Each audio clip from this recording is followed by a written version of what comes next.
Hello दोस्तों, स्वागत है आपका हमारे यूट्यूब चैनल पर। और आज फिर से मैं एक कहानी लेकर आई हूँ, सच्चा शासक। यह कहानी तो दोस्तों वीडियो को अंत तक ज़रूर देखें और चैनल को सब्सक्राइब, वीडियो को लाइक और वीडियो को शेयर ज़रूर करें। सच्चा शासक। कंचन वन में शेर सिंह का राज समाप्त हो चुका था, पर वहाँ बिना राजा के स्थिति ऐसी हो गई थी जैसे जंगल राज हो, जिसकी जो मर्जी वह कर रहा था। वन में अशांति, मारकट, गंदगी इतनी फैल गई कि वहाँ जानवरों का रहना मुश्किल हो गया। कुछ जानवर शेर सिंह को याद कर रहे थे कि जब तक शेर सिंह ने राजपाट संभाला हुआ था, सारे वन में कितनी शांति और एकता थी। ऐसे ही चलता रहा तो एक दिन यह वन ही समाप्त हो जाएगा और हम सब जानवर बेघर हो मारे जाएंगे।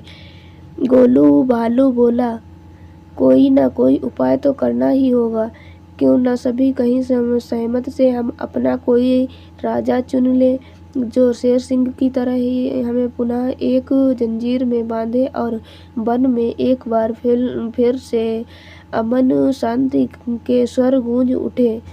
सभी गोलू भालू की बात से संतुष्ट हो गए, पर समस्या यह थी कि राजा किसे बनाया जाए। सभी जानवर स्वयं को दूसरे से बड़ा समझते बता रहे थे।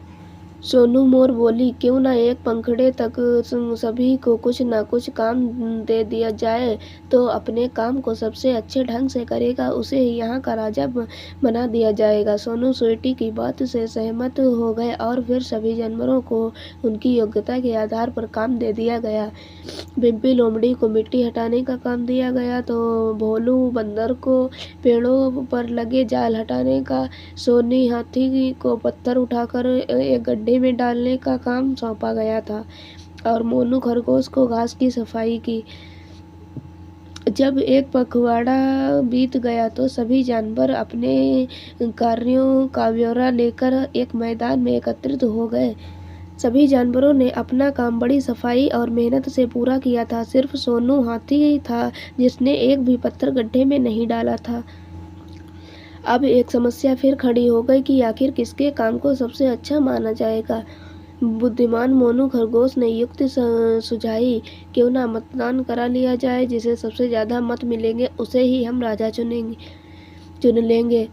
अगले दिन सुबह चुनाव रख लिया गया और एक बड़े मैदान में सभी पशु पक्षी मत देने के लिए उपस्थित हो गए।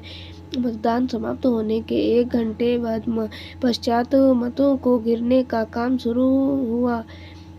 यह क्या, सोनू हाथी गिनती में सबसे आगे चल रहा था और जब मतों की गिनती समाप्त हुई तो सोनू हाथी सबसे ज़्यादा मतों से विजयी हो गया।